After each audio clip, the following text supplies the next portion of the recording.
हमारे यहाँ इसको शुक्ल एकादशी भी कहते हैं, और कहते हैं ये सती माता ने यही एकादशी के दिन से जो व्रत साधना करना प्रारंभ करी थी वो सुख देने वाली थी। निवेदन है आपसे भी, कोई कार्य अटक रहा है, तकलीफ आ रही है, दुख है, लक्ष्मी नहीं आ रही, परेशान हो, 108 बेलपत्र की, जो बेलपत्र होते हैं उसकी, इसको छेद तो करते नहीं है सुई से, बेलपत्र की डंडी को बांधते जाओ 108 बेलपत्र की माला बना लो, और माला बनाकर भगवान शंकर के गले में, शंकर के शिवलिंग को जो चढ़ा देता है उसकी मनोकामना भगवान शंकर पूरी कर देते हैं। अट्ठा एकादशी 108 बेलपत्र की माला बनाकर शंकर भगवान को समर्पित करी जाती है। माता लक्ष्मी ने भगवान विष्णु को पाने के लिए तुलसी की माला बनाकर समर्पित करी थी, जैसे सती ने शिव को पाने के लिए, कामना को पूर्ण करने के लिए। शास्त्र कहता है घर के बुजुर्गों को, घर के बड़ों को, जेठ जेठानी हो, सास ससुर हो, घर में जो तुम्हारी उम्र से बड़ा हो, उसको आज पीला फूल या पीली चने की दाल या पीला वस्त्र, कुछ भी पीली सामग्री आज घर के बड़ों को देना चाहिए। क्यों देना चाहिए? तो शिव महापुराण की कथा कहती है कि जो शुक्ल पक्षी की एकादशी के दिन पीली वस्तु का दान दे देता है, घर के किसी ब्राह्मण को देने नहीं जाना, किसी मंदिर में देने नहीं जाना, आपके ही घर में, आपके ही घर के बड़ों को कोई भी पीली चीज का दान कर सकते। फूल हो, मिठाई हो, कोई अनाज हो, कोई वस्त्र हो, पीली वस्तु का दान दे दे। क्यों होगा? क्या होगा उससे? शिव महापुराण की कथा कहती है उससे जिंदगी में कभी बड़ी बीमारी प्रवेश नहीं करती। सनातन धर्म कहता है बट वृक्ष की पूजन करने वाला, बट वृक्ष के नीचे शिव की आराधना करने वाला, लोम समर्पित कर जल चढ़ाने वाले का जैसे कर्ज मुक्ति होती है, उसी तरह आंवले के वृक्ष के नीचे मात्र ताजा मिष्ठान दूध का बनाकर उस सामग्री को भगवान आंवले के वृक्ष के नीचे पूजन करने से लक्ष्मी और संपदा की वृद्धि होती है। जैसे शमी का पौधा, शमी का वृक्ष, शमी के वृक्ष के नीचे मात्र दूध और जल मिला हुआ जल, शमी के वृक्ष के नीचे मात्र ओघड़दानी अवधूतेश्वर महादेव के नाम से केवल हफ्ते में एक बार भी अगर दूध और जल का मिश्रण शमी के पौधे के नीचे कर दिया जाता है तो कहते हैं शरीर में बड़ी से बड़ी अगर बीमारी है, कहीं कैंसर जैसा रोग है या किडनी लीवर जैसा रोग है, कोई भी तकलीफ, कोई गांठ अगर शरीर में हो गई है, तो शमी के वृक्ष के नीचे दूध का जल थोड़ा सा हफ्ते में एक बार अवधूतेश्वर महादेव के नाम से समर्पित कर देने से रोग का निवारण होने लगता है, रोग थम जाता है और आगे नहीं बढ़ पाता और उसका इलाज चालू हो जाता है। सुख का अनुभव।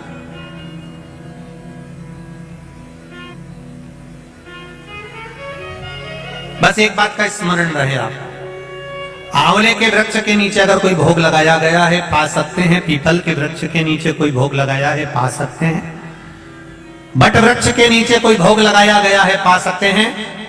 जिस वृक्ष के नीचे भोग लगाओगे पालोगे, पर शमी वृक्ष के नीचे का जो भोग लगाया गया है वो नहीं पाया जाता। शमी वृक्ष का जो प्रसाद है वो आपको वहीं छोड़ना पड़ता है। शमी वृक्ष का प्रसाद वहीं छोड़। साथ की शिवरात्रि आ रही है, छोड़ना मती, बेलपत्री का पत्ता जल में डालकर भले पत्ते को निकाल देना, और वो जल, जो रोग है, जो बीमारी है, संपदा नहीं आ रही हो, दुकान नहीं चल रही हो, व्यापार नहीं चल रहा हो, बच्चे चिड़चिड़े हो गए हो, क्रोध पड़ रहा हो, तो भी बाबा पर घर के प्रत्येक व्यक्ति एक लोटा जल जरूर चढ़ा के आना, शिव को नमन कर कर आना। ये मौका नहीं मिलता, चढ़ाओ।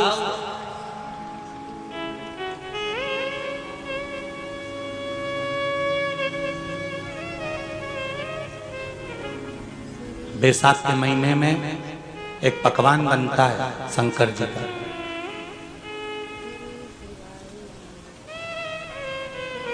शिव जी के हाथ में त्रिशूल है, शिव जी के 3 नेत्र हैं। बेलपत्री में भी 3, बोलते जाओ, पत्ती है। बैसाख के महीने में जो शंकर भगवान को प्रसाद का भोग लगता है उसमें भी 3 ही चीज मिलती है। सत्तू,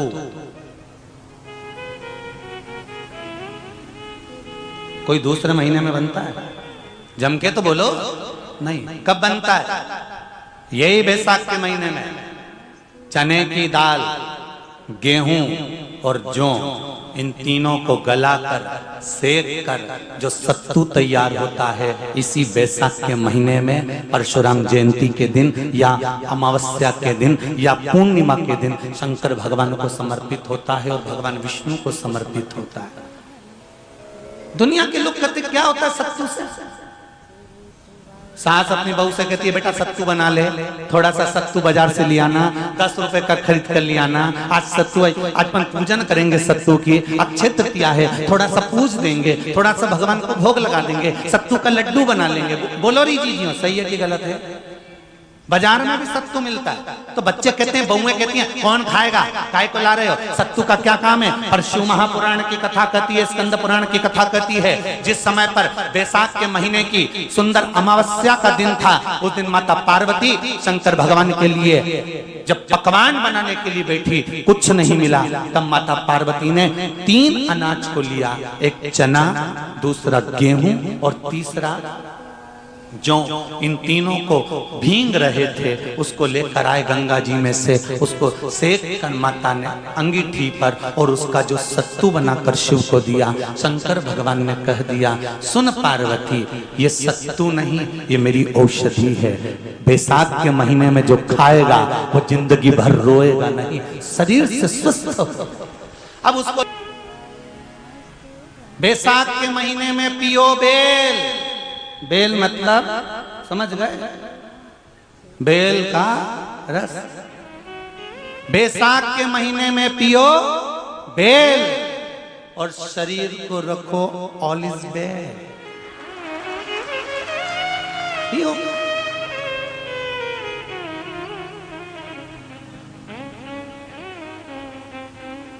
शरीर बेकार नहीं होगा,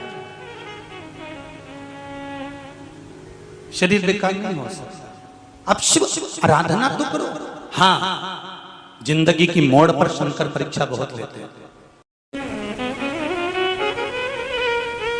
चलो आ जाओ गरुड़ पुराण में। मरने का 47वां दिन, जब मरेंगे तब गरुड़ पुराण बचेगी, पहले ही सुन लो। और जिसके पास में गरुड़ पुराण नहीं हो तो पंडित जी से मंगवा कर फिर पढ़ के देख लेना। मरने के 47वें दिन, 47 डेज, 47वें दिन किस चीज का दान तुम्हारे सामने आता है? मरने के 47वें दिन। 10 दिन तक तो जीवात्मा घर की अटारी फिरती, मरने के बाद 12वें के दिन चली जाती है। उसके बाद में जब 47वां दिन आता है तो 47वें दिन जीवात्मा को क्या दान करा जाता है? व्यक्ति ने क्या पुण्य करा होता है कि उसको नरक नहीं भोगना पड़ता, बेतरणी नहीं भोगना पड़ती, वो सीधे बेतरणी से पार उतर जाता है। वो किस चीज का दान है? तो कहा शिव महापुराण में, गरुड़ पुराण में, कि वो सत्तू का दान है जो बैसाख महीने में करा जाता है। सत्तू का दान 3 चीजों से मिलकर बनता है। जौ, बोलते जाओ जल्दी, गेहूं, चना, ये 3 चीज से मिलकर बनता है। इसमें जो बारीक बारीक कण होते हैं, जितने जितने 3 चीज के मिले हुए बारीक बारीक कण होते हैं, ये जब दान किया जाता है सत्तू का, तब ये बेतरणी करने के लिए 47वें दिन इस जीवात्मा ने अगर सत्तू का दान करा होता है या सत्तू का सेवन बैसाख के महीने में करा होता है तो उसको बेतरणी नहीं भोगना पड़ती, डायरेक्ट सीधे रतलाम उज्जैन से डायरेक्ट। किस किस क्या बनता है सत्तू? मैंने भी तो ये पूछा किस किस क्या बनता है। अभी थोड़ी ना कि अभी बन गया, बैसाख में बनता तो होगा। पहले गांव के लोग तीरथ करने जाते थे, गांव का लोग जब तीरथ करने जाता था कोई सामान नहीं ले जाता, सत्तू बांधी पोटली में धरा यूं और पानी में घोलिया और नमक डालिया या शक्कर या गुड़ घोल के और पी के वही चले। आज के अब जब सैनिक युद्ध करने जाता है, थक जाता है, बहुत थकान हो जाती है, जब उससे देखा जाता है तो सैनिक का जो कमांडर होता है वो सत्तू मंगवाता है और गिलास में घोल घोल कर पूरी सेना को पिलवाकर फिर युद्ध में उतार देता है। फिर युद्ध में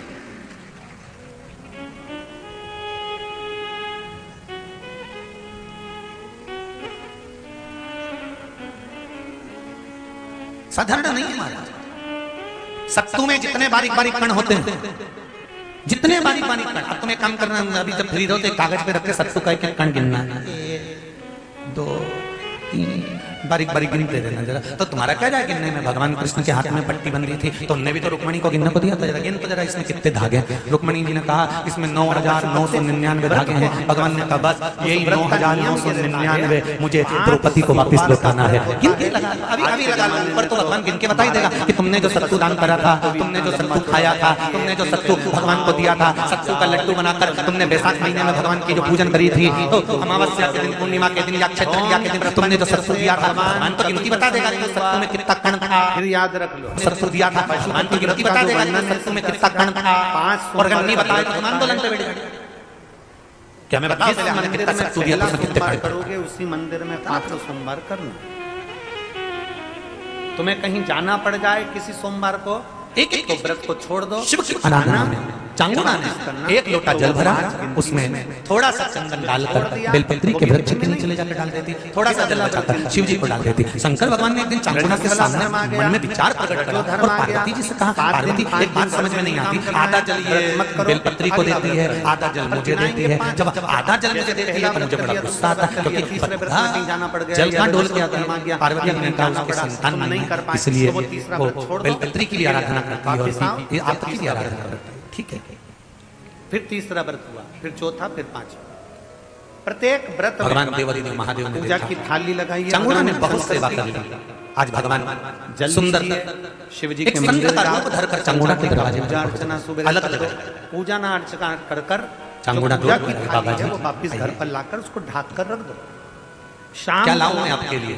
घर में भिक्षाम प्रसाद देहि। लाना है, बाजार से भिक्षाम खरीदा हुआ देहि। प्रसाद लेकर नहीं जाना। मीठे का कुछ भी प्रसाद, बाबा ने खीर बना लो, सब दूर हलवा से बना भिक्षा लो, ली शीरा बना लो, और चांगुड़ा जैसी मीठा रात भात भर बना कर लो, मीठा भात रानी बना लो, चांगुड़ा खीरा देवी बना लो, जज लड्डू बना लो, खूब पेड़ा सारा बना सामान लो, लेकर आई, तो जो बाबा ने तुम्हारी मना मर्जी कर का दिया, बनाओ। मैं आपके हाथ की भिक्षा उतना ही नहीं ले बनाओ सकता, जितना मंदिर मुझे लेकर नहीं लेना। जाए। क्यों? प्रसाद ज्यादा बन जाएगा तो आप उसमें से आधा घर में आपकी छोड़ दोगे, संतान नहीं। घर में छोड़ दिया तो वो स्वीकार, वो व्रत में स्वीकार आपकी औलाद नहीं है, जितना संतान कढ़ाई नहीं है। में बना है, जितना भगोनी में बना है, और अगर आपके संतान नहीं है तो आपके हाथ की भिक्षा लूंगा तो मैं भिक्षा लेकर जाऊंगा कहाँ? जितना मंदिर लेकर जाना। मुझे आपके हाथ की भिक्षा नहीं कटोरे में चाहिए। रख लो, इतने में पात्र चांगुड़ा छान ने लो, थाली में 6 दिए उस रख संत लो, के चरण पकड़े और संत के चरण थाली पकड़कर वही जो चांगुड़ा सवेरे खाने वाली लगी। है, देखिए वही बाबा लेकर जी, मंदिर जाओ। जन्म, शाम के समय पर मरण 6 और दिए मरण, ये तो मंदिर में 3 देवादिदेव जहाँ महादेव संपत्ति के है, हाथ में। उनके सामने संतान जमीन पर देना 6 दिए रख लो। और ना देना प्रसाद ये के शिव जी के हाथ में। कोई कागज ले गए हो, चल, दोना चल, ले गए